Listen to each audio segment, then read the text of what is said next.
సత్యసాయి జిల్లా హిందూపురం శాసనసభ్యునిగా నందమూరి బాలకృష్ణ శాసనసభలో ప్రమాణ స్వీకారం చేశారు.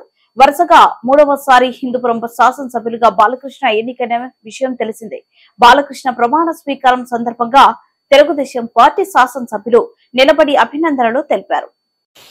నందమూరి బాలకృష్ణ అని నేను శాసనసభ్యునిగా ఎన్నికైనందున శాసనం ద్వారా నిర్మితమైన భారత రాజ్యాంగం పట్ల నిజమైన విశ్వాసం, విధేయత చూపుతానని, భారతదేశ సార్వభౌమాధికారాన్ని, సమగ్రతను కాపాడుతానని, నేను స్వీకరించబోయే కర్తవ్యాన్ని శ్రద్ధాభక్తులతో నిర్వహిస్తానని దైవసాక్షిగా ప్రమాణం చేస్తున్నాను.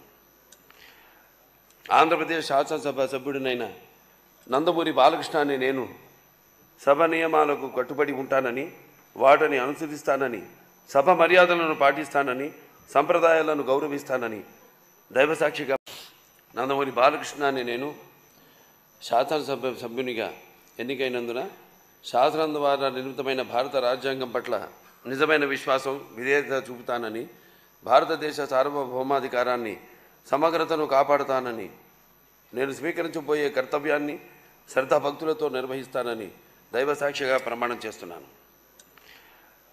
ఆంధ్రప్రదేశ్ శాసనసభ సభ్యుడినైన నందమూరి బాలకృష్ణ అని నేను సభ నియమాలకు కట్టుబడి ఉంటానని, వాటిని అనుసరిస్తానని, సభ మర్యాదలను పాటిస్తానని, సంప్రదాయాలను గౌరవిస్తానని దైవ